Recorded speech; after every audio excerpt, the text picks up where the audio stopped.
Peer Kamil episode 2 part 2۔ تمہارا نام کیا ہے؟ پتا نہیں۔ ماں باپ نے کیا رکھا تھا؟ ماں باپ سے پوچھیں۔ خاموشی۔ لوگ کس نام سے پکارتے ہیں تمہیں؟ لڑکے یا لڑکیاں؟ لڑکے بہت سارے نام لیتے ہیں۔ زیادہ کون سا نام پکارتے ہیں؟ ڈیئر ڈیول، خاموش۔ اور لڑکیاں؟ وہ بھی بہت سے نام لیتی ہیں۔ زیادہ تر کس نام سے پکارتی ہیں؟ یہ میں نہیں بتا سکتا، اٹس ٹو پرسنل۔ یہ بالکل ذاتی ہے۔ گہری خاموشی، طویل سانس، پھر خاموشی۔ میں آپ کو ایک مشورہ دوں؟ کیا آپ میرے بارے میں وہ جاننے کی کوشش کیوں نہیں کرتے جو نہ آپ پہلے جانتے ہیں نہ میں؟ آپ کے دائیں طرف ٹیبل پر جو سفید فائل پڑی ہے اسے میرے سارے پرٹیکولرز موجود ہیں، پھر آپ وقت ضائع کیوں کر رہے ہیں؟ سائیکو انالسٹ نے اپنے پاس موجود ٹیبل لیمپ کی روشنی میں سامنے کاؤچ پر دراز اس نوجوان کو دیکھا جو اپنے پیر مسلسل ہلا رہا تھا۔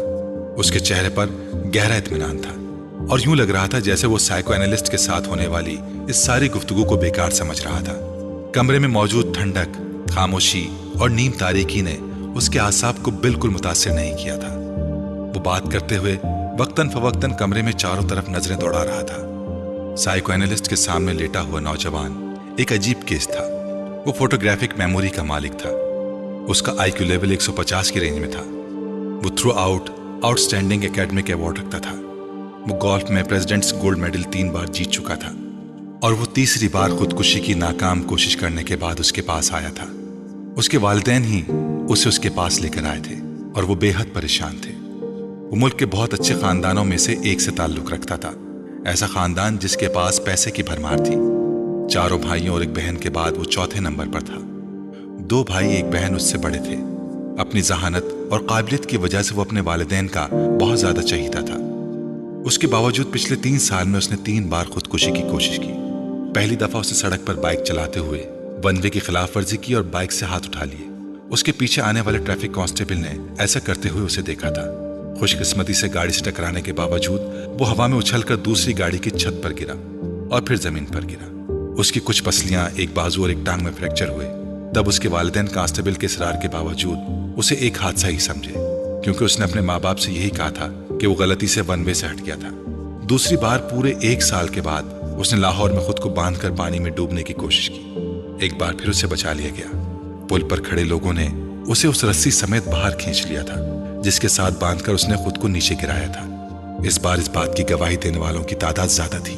اس نے خود اپنے آپ کو پانی میں گرایا تھا، مگر اس کے ماں باپ کو ایک بار پھر یقین نہیں آیا۔ سالار کا بیان تھا کہ کچھ لڑکوں نے اس کی گاڑی کو پل کے پاس روکا اور پھر اسے باندھ کر پانی میں پھینک دیا۔ جس طرح وہ بندھا ہوا تھا اس سے یوں ہی لگتا تھا کہ اسے واقعی ہی باندھ کر گرایا گیا تھا۔ پولیس اگلے کئی ہفتے اس کے بتائے گئے حلیے کے لڑکوں کو پورے شہر میں تلاش کرتی رہی۔ سکندر عثمان نے خاص طور پر ایک گارڈ اس کے ساتھ تعینات کر دیا جو 24 گھنٹے اس کے ساتھ رہتا تھا، مگر تیسری بار وہ اپنے باپ کی آنکھوں میں دھول نہیں جھونک سکا۔ خواب آور گولیوں کی ایک بڑی تعداد کو پیس کر اس نے کھا لیا تھا۔ گولیوں کی تعداد اتنی زیادہ تھی کہ معدہ واش کرنے کے باوجود اگلے کئی دن وہ بیمار رہا تھا۔ اس بار کسی کو بھی کوئی غلط فہمی نہیں ہوئی۔ اس نے خانسامہ کے سامنے ان گولیوں کے پاؤڈر کو دودھ میں ڈال کر پیا تھا۔ سکندر عثمان اور طیبہ سکندر شاکڈ رہ گئے تھے۔ پچھلے دنوں کے واقعات بھی انہیں پوری طرح یاد آ گئے تھے۔ وہ پچھتانے لگے تھے کہ انہوں نے پہلے اس کی بات پر اعتبار کیوں کیا۔ پورا گھر اس کی وجہ سے پریشان ہو گیا تھا۔ اس کے بارے میں اسکول، کالونی اور خاندان ہر جگہ خبریں پھیل رہی تھیں۔ وہ اس بار اس بات سے انکار نہیں کر سکا کہ اس نے خودکشی کی کوشش کی تھی، مگر وہ یہ بتانے پر تیار نہیں تھا کہ اس نے ایسا کیوں کیا تھا۔ بھائی، بہن، ماں یا باپ، اس نے کسی کے سوال کا بھی جواب نہیں دیا تھا۔ سکندر اے لیولز کے بعد اس کے بڑے بھائیوں کی طرح اسے بیرون ملک تعلیم حاصل کرنے کے لیے بھجوانا چاہتے تھے۔ وہ جانتے تھے اسے کہیں بھی نہ صرف بڑی آسانی سے ایڈمیشن مل جائے گا بلکہ اسکالرشپ بھی، لیکن ان کے سارے پلانز جیسے بھگ کر کے اڑ گئے تھے۔ اور اب وہ اس سائیکو انالسٹ کے سامنے موجود تھا جس کے پاس سکندر عثمان نے اسے اپنے ایک دوست کے مشورے پر بھجوایا تھا۔ ٹھیک ہے سالار، بالکل ٹو دا پوائنٹ بات کرتے ہیں۔ مرنا کیوں چاہتے ہو تم؟ سالار نے کندھے اچکائے۔ آپ سے کس نے کہا کہ میں مرنا چاہتا ہوں؟ خودکشی کی 3 کوششیں کر چکے ہو تم۔ کوشش کرنے اور مرنے میں بڑا فرق ہوتا ہے۔ تینوں دفعہ تم اتفاقاً بچے ہو، ورنہ تم نے خود کو مارنے میں کوئی کسر نہیں چھوڑی تھی۔ دیکھیں، جس کو آپ خودکشی کہہ رہے ہیں میں اسے خودکشی کی کوشش سمجھتا ہوں۔ میں صرف دیکھنا چاہتا تھا کہ موت کی تکلیف کیسے ہوتی ہے۔ وہ اس کا چہرہ دیکھنے لگا جو بڑے پرسکون انداز میں انہیں سمجھانے کی کوشش کر رہا تھا. اور موت کی تکلیف تم کیوں محسوس کرنا چاہتے ہو؟ بس ایسے ہی تجسس سمجھ لیں. سائیکو اینالسٹ نے ایک گہرا سانس لے کر اس 150 IQ لیول والے نوجوان کو دیکھا جو اب چھت کو گھور رہا تھا. تو ایک بار خودکشی کی کوشش سے تمہارا یہ تجسس ختم نہیں ہوا؟ اوہ، تب میں بے ہوش ہو گیا تھا، اس لیے میں ٹھیک سے کچھ محسوس نہیں کر سکا. دوسری بار بھی ایسا ہوا، تیسری بار بھی ایسا ہوا. وہ مایوسی سے سر ہلاتے ہوئے بولا. اور اب تم چوتھی بار کوشش کرو گے؟ یقیناً میں محسوس کرنا چاہتا ہوں کہ درد کی انتہا پر جا کر کیسا لگتا ہے. کیا مطلب؟ جیسے جوائے کی انتہا ایکٹیسی ہوتی ہے، مگر میری سمجھ میں نہیں آتا کہ خوشی کی اس انتہا کے بعد کیا ہے. اس طرح درد کی بھی تو کوئی انتہا ہوتی ہوگی جس ایکٹیسی میں آپ کچھ بھی نہیں سمجھ سکتے. میں نہیں سمجھا. فرض کریں آپ ایک بار اسٹرپٹیز دیکھ رہے ہیں، بہت تیز میوزک بج رہا ہے، آپ ڈرنک کر رہے ہیں، آپ نے کچھ ڈرگز بھی لی ہوئی ہیں، آپ ناچ رہے ہیں، پھر آہستہ آہستہ آپ اپنے ہوش و حواس کھو دیتے ہیں. آپ ایکٹیسی میں ہیں، یعنی سرور میں ہیں.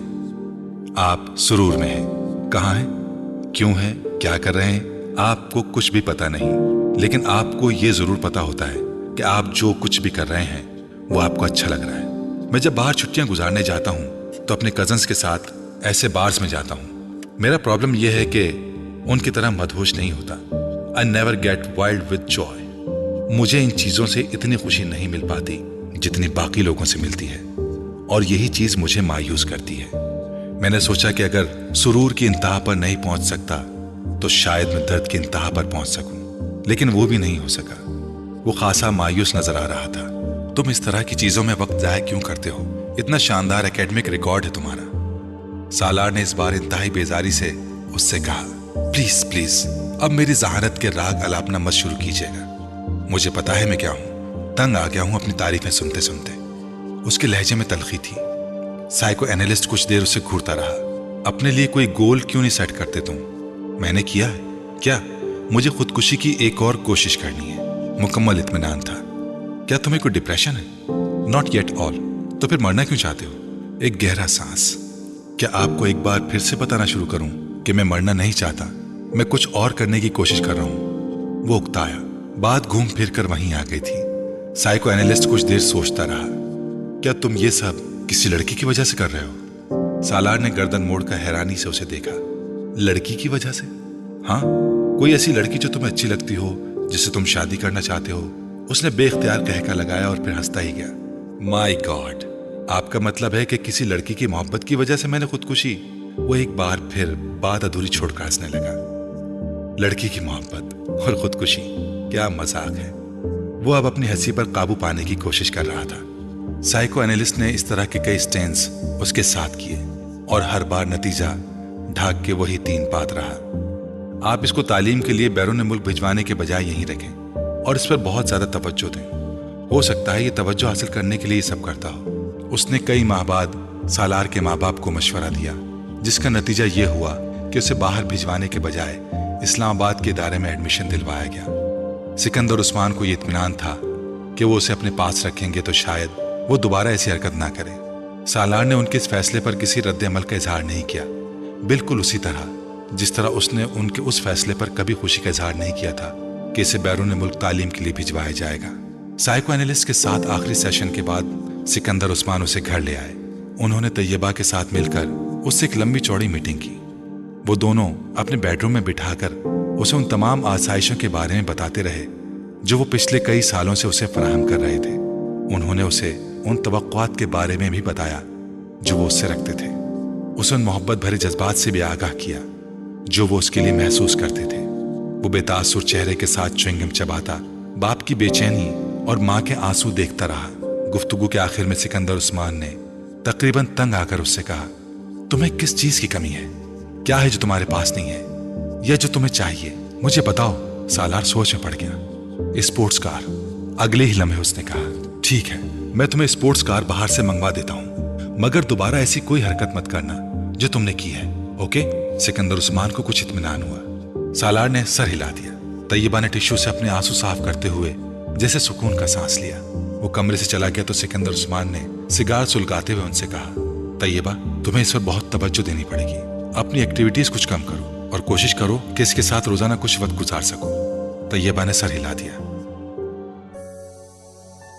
वसीम ने इमामा को दूर ही से लॉन में बैठे देख लिया। वो कानों पर हेडफोन लगाए वॉकमैन पर कुछ सुन रही थी। वसीम दबे कदमों उसकी पुश्त की जानिब से उसके अक़ब में गया और उसके पास जाकर उसने यकदम इमामा के कानों से हेडफोन के तार खींच लिए। इमामा ने बर्क रफ्तारी से वॉकमैन का स्टॉप का बटन दबा दिया था। क्या सुना जा रहा है यहाँ अकेले बैठे? वसीम ने बुलंद आवाज में कहते हुए हेडफोन को अपने कानों में ठोंस लिया, मगर तब तक इमामा कैसेट बंद कर चुकी थी। कुर्सी से उठकर खड़े होकर उसने हेडफोन को अपनी तरफ खींचते हुए वसीम से कहा, बदतमीजी की भी कोई हद होती है वसीम, बिहेव योरसेल्फ। उसका चेहरा गुस्से से सुर्ख हो रहा था। वसीम ने हेडफोन के सिरों को नहीं छोड़ा। इमामा के गुस्से का उस पर कोई असर नहीं हुआ था। मैं सुनना चाहता हूं कि तुम क्या सुन रही थी। इसमें बदतमीजी वाली क्या बात है? कैसेट को ऑन करो। इमामा ने कुछ झुंझलाते हुए हेडफोन को वॉकमैन से अलग कर दिया। मैं तुम्हारे सुनने के लिए वॉकमैन लेकर यहां नहीं बैठी, दफा हो जाओ ये हेडफोन लेकर। वो एक बार फिर अपनी कुर्सी पर बैठ गई। उसने वॉकमैन को बड़ी मजबूती के साथ अपने हाथों में जकड़ा हुआ था। वसीम को लगा जैसे वो कुछ घबराई हुई है, मगर वो घबराएगी क्यों? वसीम ने सोचा और इस ख्याल को जहन से झटकते हुए सामने वाली कुर्सी पर जाकर बैठ गया। हेडफोन को उसने मेज पर रख दिया। ये लो, अपना गुस्सा खत्म करो, वापस कर रहा हूं मैं, तुम सुनो जो भी सुन रही हो। उसने बड़े सुलह-जोयाना अंदाज में हाथ उठाते हुए कहा, नहीं, अब मुझे नहीं सुनना कुछ, तुम हेडफोन अपने पास रखो। इमामा ने हेडफोन की तरफ हाथ नहीं बढ़ाया। वैसे तुम सुन क्या रही थी? क्या सुना जा सकता है? इमामा ने उसी अंदाज में कहा, गजलें सुन रही होगी। वसीम ने ख्याल जाहिर किया, तुम्हें पता है वसीम, तुम में बहुत सारी आदतें बूढ़ी औरतों वाली हैं। मसलन बाल की खाल उतारना और दूसरों की जासूसी करते फिरना और शर्मिंदा भी ना होना। और तुम्हें पता है कि तुम आहिस्ता आहिस्ता कितनी खुदगर्ज होती जा रही हो। वसीम ने तुर्की ब तुर्की जवाब देते हुए कहा। इमामा ने इसकी बात पर बुरा नहीं माना। अच्छा, तुम्हें पता चल गया कि मैं खुदगर्ज हूं? इस बार उसने मुस्कुराते हुए कहा। हालांकि तुम जितने बेवकूफ हो, मैं ये सोच भी नहीं सकती थी कि ये नतीजा अखज़ कर लोगे। तुम अगर मुझे शर्मिंदा करने की कोशिश कर रही हो तो मत करो, मैं शर्मिंदा नहीं होऊंगा। वसीम ने ढिठाई का मुजाहरा करते हुए कहा। फिर भी ऐसे कामों की कोशिश तो हर एक पर फर्ज होती है। आज तुम्हारी जबान कुछ ज्यादा ही नहीं चल रही? वसीम ने उसे गौर से देखते हुए कहा। हो सकता है नहीं, ऐसा ही है। चलो अच्छा है, वो चुप शाह का रोजा तोड़ दिया तुमने, जो इस्लामाबाद आने पर तुम रख लेती हो। इमामा ने गौर से वसीम को देखा। कौन सा चुप शाह का रोजा? तुम जब से लाहौर गई हो खासी बदल गई हो। मुझ पर स्टडीज का बहुत बोझ होता है। सब पर होता है इमामा, मगर कोई भी स्टडीज को इतना सर पर सवार नहीं करता। वसीम ने उसकी बात काटते हुए कहा। छोड़ो इस फजूल बहस को, ये बताओ तुम आजकल क्या कर रहे हो? ऐश? वो उसी तरह कुर्सी झुलाता रहा। तो ये तुम पूरा साल ही करते हो? आजकल की खास मसरूफियात का पूछ रही हूँ। आजकल तो बस दोस्तों के साथ फिर रहा हूँ। तुम्हें पता होना चाहिए कि पेपर्स के बाद मेरी मसरूफियात क्या होती हैं। सब कुछ भूलती जा रही हो तुम। वसीम ने अफसोस भरी नजरों से कहा। मैंने इस उम्मीद में ये सवाल किया था कि शायद इस साल तुम में कोई बेहतरी आ जाएगी, मगर नहीं, मैंने बेकार सवाल किया। इमामा ने उसके तबसरे के जवाब में कहा। तुम्हें पता होना चाहिए कि मैं तुमसे 1 साल बड़ा हूं, तुम नहीं, इसलिए अब अपनी मलामती तकरीर खत्म करो। वसीम ने उसे कुछ जताते हुए कहा। ये साथ वाले लड़के से ताल्लुकात का क्या हाल है? इमामा को अचानक याद आया। चूचू से? बस कुछ अजीब से ही ताल्लुकात हैं। वसीम ने कंधे उचकाते हुए कहा। बड़ा अजीब सा बंदा है। मूड अच्छा है तो दूसरे को 7वें आसमान पर बिठा देगा, मूड खराब है तो सीधा गटर में पहुंचा देगा। तुम्हारे ज्यादातर दोस्त इसी तरह के हैं। इमामा ने मुस्कुराते हुए कहा। कुंद हम जिन्स बाहम जिन्स परवाज। नहीं, खैर ऐसी भी कोई बात नहीं है। कम से कम मेरी आदतें और हरकतें चूचू जैसी तो नहीं है। वो तो बाहर जाने वाला था ना। इमामा को अचानक याद आया। हाँ, जाना तो था, मगर पता नहीं, मेरा ख्याल है उसके पेरेंट्स नहीं भिजवा रहे। हुलिया बड़ा अजीब सा होता है उसका। मुझे बाज दफा लगता है कि पैसों के किसी कबीले से किसी न किसी तरह उसका ताल्लुक होगा, या आइंदा हो जाएगा। तुमने देखा है उसे? कल मैं बाहर आ रही थी तो देखा था। वो भी उसी वक्त बाहर निकल रहा था। कोई लड़की भी थी साथ। लड़की? जीन्स वगैरह पहनी हुई थी उसने। वसीम ने अचानक दिलचस्पी लेते हुए कहा। हाँ, मशरूम कट बालों वाली, फेयर सी। अरसा? वसीम चुटकी बजाते हुए मुस्कुराया। उसकी गर्लफ्रेंड है। पिछली दफा तो तुम किसी और का नाम ले रहे थे। इमामा ने उसको घूरा। पिछली दफा कब? वसीम सोच में पड़ गया। 7-8 माह पहले शायद तुमसे उसकी गर्लफ्रेंड की बात हुई थी। हाँ, तब शीबा थी, अब पता नहीं वो कहाँ है। इस बार तो गाड़ी के पिछले शीशों पर उसने अपने मोबाइल का नंबर भी पेंट करवाया हुआ था। इमामा एक मोबाइल नंबर दोहराते हुए हंसी। तुम्हें याद है? वसीम भी हंसा। मैंने जिंदगी में पहली बार इतना बड़ा मोबाइल नंबर कहीं लिखा देखा था, और वो भी गाड़ी के शीशे पर। उसके नाम के साथ। याद तो होना ही था। इमामा फिर हंसी। मैं तो खुद सोच रहा हूं अपनी गाड़ी के शीशे पर मोबाइल नंबर लिखवाने का। वसीम ने बालों में हाथ फेरते हुए कहा, कौन से मोबाइल का? वो जो तुमने अभी खरीदा भी नहीं। इमामा ने वसीम का मजाक उड़ाया। मैं खरीद रहा हूं इस माह। बाबा से जूते खाने के लिए तैयार रहना। अगर तुमने मोबाइल के नंबर को गाड़ी के शीशे पर लिखवाया, सबसे पहला फोन उन्हीं का आएगा। बस इसीलिए हर बार रुक जाता हूं। वसीम ने एक ठंडी सांस भरते हुए कहा, यह तुम्हारे लिए अच्छा ही है। बाबा से हड्डियां तोड़वाने से बेहतर है कि बंदा अपने जज्बात पर कुछ काबू रखे। और तुम्हारे लिए तो खतरात वैसे भी ज्यादा हैं। समिया को पता चला ना अगर इस किस्म के मोबाइल फोन का, तो वसीम ने उसकी बात काट दी। तो क्या करेगी वो? मैं उससे नहीं डरता। मैं जानती हूं तुम मुझसे डरते नहीं हो, मगर 6 भाइयों की इकलौती बहन से मंगनी करने से पहले तुम्हें तमाम नफा नुकसान पर गौर कर लेना चाहिए था, जिसका सामना तुम्हें किसी ऐसी वैसी हरकत के बाद हो सकता है। इमामा ने एक बार फिर उसकी मंगेतर का हवाला देते हुए उसका मजाक उड़ाया। अब क्या किया जा सकता है, बस मेरे मुकद्दर में था ये सब कुछ। वसीम ने एक मसनूई आह भरते हुए कहा, मुझे कभी भी मोबाइल फोन नहीं खरीदना चाहिए, क्योंकि ये मेरे काम नहीं आ सकेगा। कम से कम जहां तक गर्लफ्रेंड की तलाश का सवाल है, वो एक बार फिर कुर्सी झुलाने लगा। देर से ही सही, मगर बात तुम्हारी समझ में आ ही गई।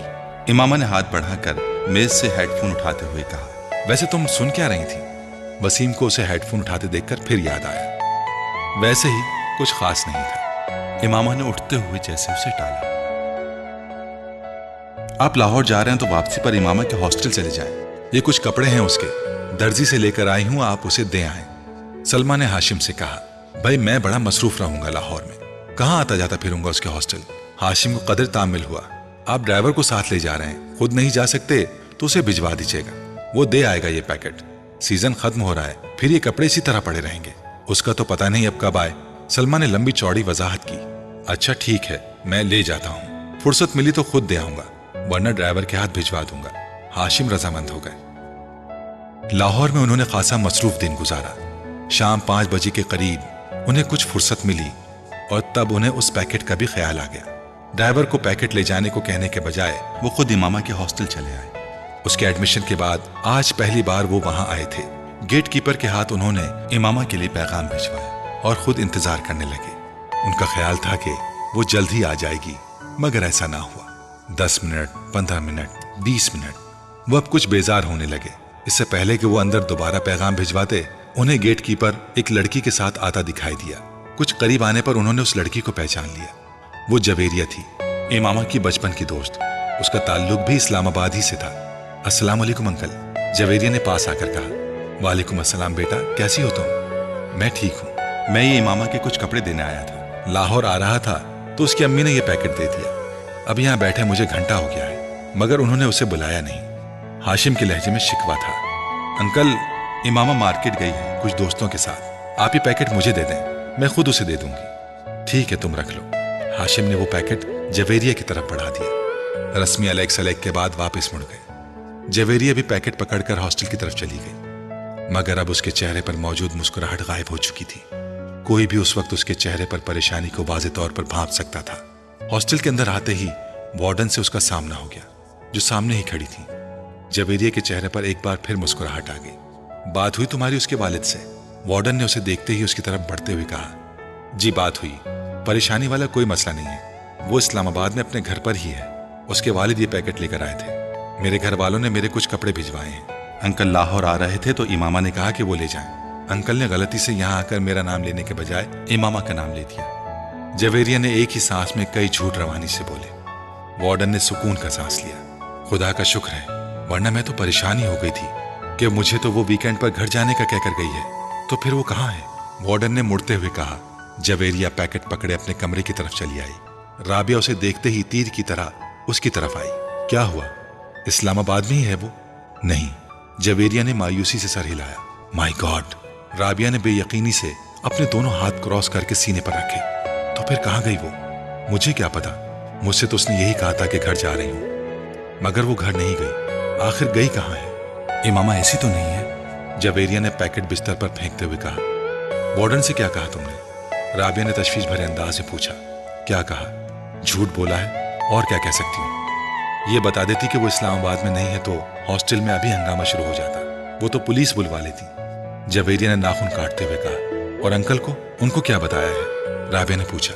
उनसे भी झूठ बोला है, यही कहा है कि वो मार्केट गई है। मगर अब होगा क्या? राबिया ने परेशानी के आलम में कहा। मुझे तो ये फिक्र हो रही है कि अगर वो वापस ना आई तो मैं बुरी तरह पकड़ी जाऊंगी। सब यही समझेंगे कि मुझे उसके प्रोग्राम का पता था, इसलिए मैंने वार्डन और उसके घर वालों से सब कुछ छुपाया। जवेरिया की परेशानी बढ़ती जा रही थी। कहीं इमामा को कोई हादसा ना पेश आ गया हो, वरना वो ऐसी लड़की तो नहीं है कि इस तरह राबिया को अचानक एक खदशे ने सताया। मगर अब हम क्या करें? हम तो किसी से इस सारे मामले को डिस्कस भी नहीं कर सकते। जवेरिया ने नाखून कुतरते हुए कहा। ज़ैनब से बात करें, राबिया ने कहा। फॉर गॉड सेक राबिया, कभी तो अकल से काम लिया करो, उससे क्या बात करेंगे हम? जवेरिया ने झुंझलाकर कहा। तो फिर इंतजार करते हैं, हो सकता है वो आज रात तक या कल तक आ जाए। अगर आ गई तो फिर कोई मसला नहीं रहेगा, और अगर ना आई तो फिर हम वार्डन को सब कुछ सच सच बता देंगे। राबिया ने संजीदगी से सारे मसले पर गौर करते हुए तय किया। जवेरिया ने उसे देखा मगर उसके मशवरे पर कुछ कहा नहीं। परेशानी उसके चेहरे से छलक रही थी। जवेरिया और राबिया रात भर सो नहीं सकी। वो मुकम्मल तौर पर खौफ की गिरफ्त में थी।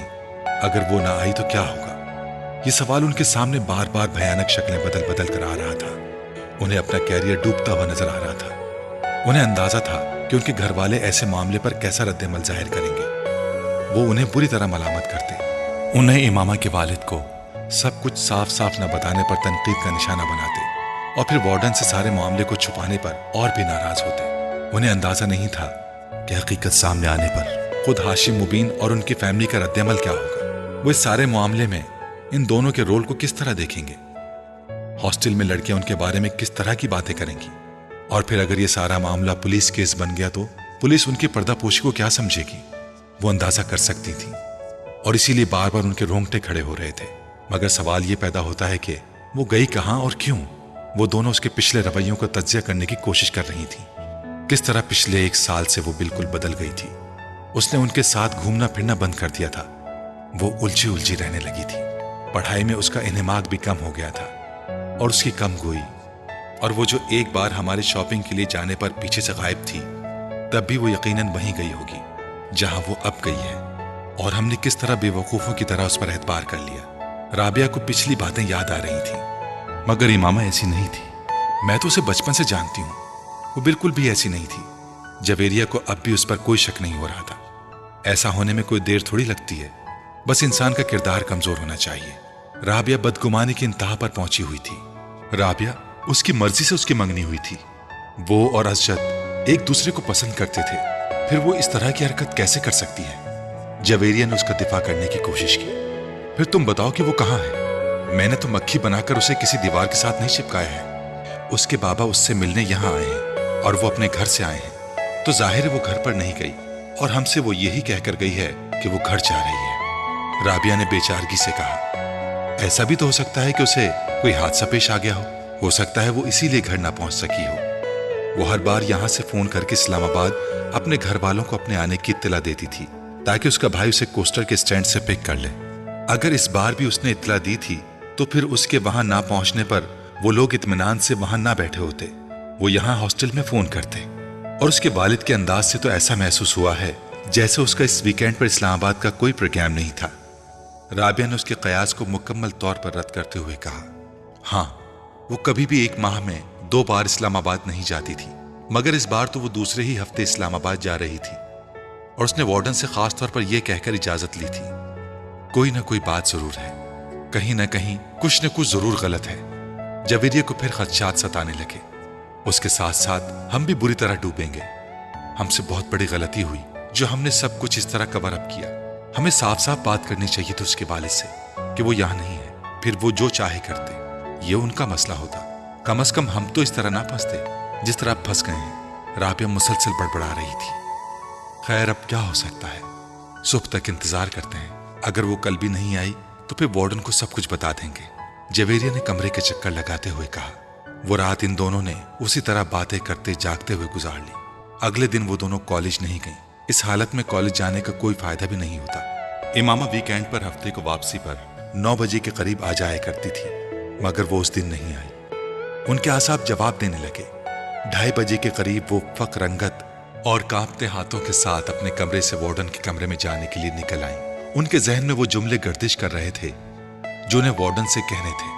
وہ وارڈن کے کمرے سے ابھی کچھ دور ہی تھی جب انہوں نے امامہ کو بڑے اطمینان کے ساتھ اندر آتے دیکھا۔ اس کا بیگ اس کے کاندھوں پر تھا اور فولڈر ہاتھوں میں۔ وہ یقیناً سیدھی کالج سے آ رہی تھی۔ جویریہ اور رابعہ کو یوں لگا جیسے ان کے پیروں کے نیچے سے نکلتی ہوئی زمین یکدم تھم گئی تھی۔ ان کی رکی سانس ایک بار پھر چلنے لگی تھی۔ کل کے اخبارات میں متوقع وہ ہیڈ لائن جو بھوت بن کر ان کے گرد ناچ رہی تھی یکدم غائب ہو گئیں، اور ان کی جگہ اس غصے اور اشتعال نے لے لی تھی جو انہیں امامہ کی شکل دیکھ کر آ رہا تھا۔ وہ انہیں دیکھ چکی تھی اور اب ان کی طرف بڑھ رہی تھی۔ اس کے چہرے پر بڑی خوشگوار سی مسکراہٹ تھی۔ تم دونوں آج کالج کیوں نہیں آئے؟ سلام دعا کے بعد اس نے ان سے پوچھا۔ تمہاری مصیبتوں سے چھٹکارا ملے گا تو ہم کہیں آنے جانے کا سوچ سکیں گے، رابعہ نے تند تیز لہجے میں اس سے کہا۔ امامہ کے چہرے کی مسکراہٹ غائب ہو گئی۔ کیا ہوا رابعہ؟ اس طرح غصے میں کیوں ہو؟ امامہ نے قدر تشویش سے پوچھا۔ تم ذرا اندر کمرے میں آؤ، پھر تمہیں بتاتی ہوں کہ میں غصے میں کیوں ہوں۔ رابعہ نے اسے بازو سے پکڑ لیا اور تقریباً کھینچتے ہوئے کمرے میں لے آئی۔ جویریہ کچھ کہے بغیر ان دونوں کے پیچھے آ گئی۔ امامہ ہکا بکا تھی۔ رابعہ اور جویریہ کے رویے کو سمجھ نہیں پا رہی تھی۔ کمرے میں داخل ہوتے ہی رابعہ نے دروازہ بند کر لیا۔ کہاں سے آ رہی ہو تم؟ رابعہ نے مڑ کر انتہائی تلخ اور دشت لہجے میں اس سے پوچھا۔ اسلام آباد سے، اور کہاں سے؟ امامہ نے اپنا بیگ نیچے زمین پر رکھ دیا۔ اس کے جواب نے رابعہ کو کچھ اور مشتعل کیا۔ شرم کرو امامہ، اس طرح ہمیں دھوکہ دے کر، ہماری آنکھوں میں دھول جھونک کر آخر تم ثابت کیا کرنا چاہتی ہو کہ ہم ڈفر ہیں، ایڈیٹ ہیں، پاگل ہیں؟ بھائی ہم ہیں، ہم مانتے ہیں، نہ ہوتے تو یوں تم پر اندھا اعتبار نہ کیا ہوتا، تم سے اتنا بڑا دھوکہ نہ کھایا ہوتا۔ رابعہ نے کہا۔ مجھے تمہاری کوئی بات سمجھ نہیں آ رہی، کیسا دھوکہ؟ کیا یہ بہتر نہیں کہ تم آرام سے مجھے اپنی بات سمجھاؤ؟ امامہ نے بے چارگی سے کہا۔ تم ویکینڈ کہاں گزار کر آئی ہو؟ جویریہ نے پہلی بار گفتگو میں مداخلت کی۔ تمہیں بتا چکی ہوں اسلام آباد میں، وہاں سے آج سیدھا کالج آئی ہوں، اور اب کالج سے۔ رابعہ نے اسے بات مکمل کرنے نہیں دی۔ بکواس بند کرو، یہ جھوٹ اب نہیں چل سکتا، تم اسلام آباد نہیں گئی تھی، یہ تم کیسے کہہ سکتی ہو؟ اس بار امامہ نے قدرے بلند آواز میں کہا۔ کیونکہ تمہارے فادر یہاں آئے تھے کل۔ امامہ کا رنگ اڑ گیا، وہ کچھ بول نہیں سکی۔ اب کیوں منہ بند ہو گیا ہے؟ اب بھی کہو اسلام آباد سے آ رہی ہو، رابعہ نے طنزیہ لہجے میں کہا۔ بابا یہاں آئے تھے؟ امامہ نے اٹکتے ہوئے کہا۔ ہاں آئے تھے، تمہارے کچھ کپڑے دینے کے لیے، جویریہ نے کہا۔ انہیں یہ پتا چل گیا کہ میں ہاسٹل میں نہیں ہوں۔ میں نے جھوٹ بول دیا کہ تم ہاسٹل سے کسی کام سے باہر گئی ہو، وہ کپڑے دے کر چلے گئے، جویریہ نے کہا۔ امامہ نے بے اختیار اطمینان کا سانس لیا۔ یعنی انہیں کچھ پتا نہیں چلا؟ اس نے بستر پر بیٹھ کر اپنے جوتے کے سٹریپس کھولتے ہوئے کہا۔ نہیں، انہیں کچھ نہیں پتا چلا، تم منہ اٹھا کر اگلے ہفتے پھر کہیں روانہ ہو جانا۔ مائنڈ یو امامہ، میں وارڈن سے اب اس سلسلے میں بات کرنے والی ہوں، تمہاری وجہ سے خاصی پریشانی اٹھا چکے ہیں، مزید اٹھانے کے لیے تیار نہیں ہیں، بہتر ہے تمہارے پیرنٹس کو تمہاری ان حرکتوں کے بارے میں پتا چل جائے، رابعہ نے دو ٹوک انداز میں اس سے کہا۔ امامہ نے سر اٹھا کر اسے دیکھا۔ کون سی حرکتوں کے بارے میں نے کیا کیا ہے؟ کیا کیا ہے؟ ہاسٹل سے اس طرح 2 دن کے لیے گھر کا کہہ کر غائب ہو جانا تمہارے نزدیک کوئی بڑی بات نہیں ہے؟ امامہ جواب دینے کے بجائے دوسرے جوتے کے بھی سٹریپس کھولنے لگی۔ مجھے وارڈن کے پاس چلے ہی جانا چاہیے، رابعہ نے غصے کے عالم میں دروازے کی طرف بڑھتے ہوئے کہا۔ جویریہ نے آگے بڑھ کر اسے روکا۔